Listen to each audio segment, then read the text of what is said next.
Maligayang pagbabalik, maghanda para sa mas marahas na bagyo at matinding pag-ulan.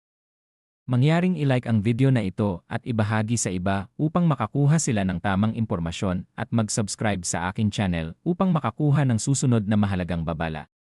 Salamat!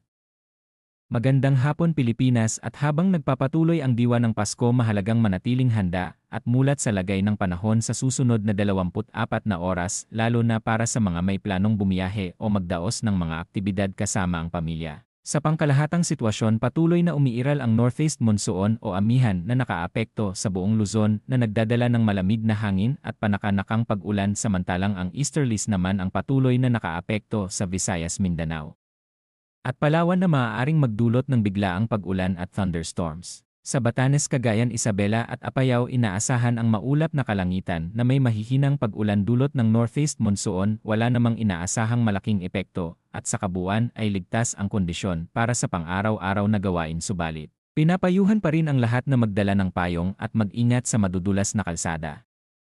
Sa Visayas, Mindanao at Palawan, magiging bahagyang maulap hanggang maulap ang kalangitan na may panakanakang pag-ulan o thunderstorms. Dahil sa easterlies, ang mga pag-ulan ay maaaring lumakas sa ilang lugar lalo na sa hapon at gabi, kaya may posibilidad ng biglaang pagbaha at pagguho ng lupa sa mga lugar na madalas bahain. Sa Metro Manila at natitirang bahagi ng Luzon, asahan ang bahagyang maulap hanggang maulap na kalangitan na may isolated light rains dulot pa rin ng northeast monsoon. Wala ring inaasahang malaking epekto at nananatiling maayos ang panahon para sa mga aktibidad ngayong Kapaskuhan. Para naman sa kondisyon ng hangin at karagatan, sa extreme northern Luzon, inaasahan ang malalakas hanggang gale force na hangin mula Hilagang Silangan at napakaalon hanggang maalong karagatan, kaya mariing pinapayuhan ang mga mangingisda at may maliliit na sasakyang pandagat na huwag munang maglayag at manatili sa dalampasigan.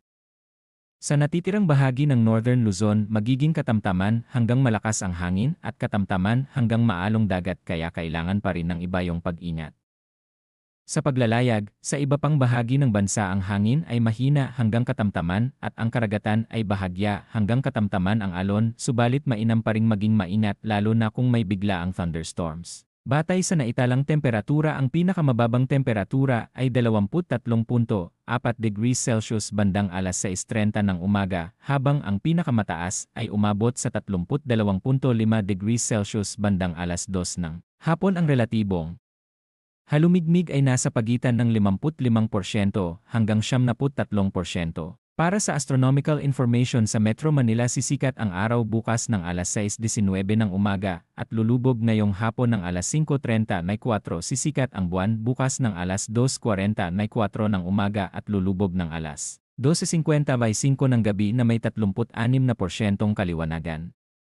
Sa kabuuan, bagamat may malamig na simoy ng hangin at panakanakang pag-ulan sa ilang bahagi ng bansa, naway manatiling ligtas, maayos at masaya ang inyong pagdiriwang. Patuloy na mag-ingat at makinig sa mga susunod na update tungkol sa lagay ng panahon.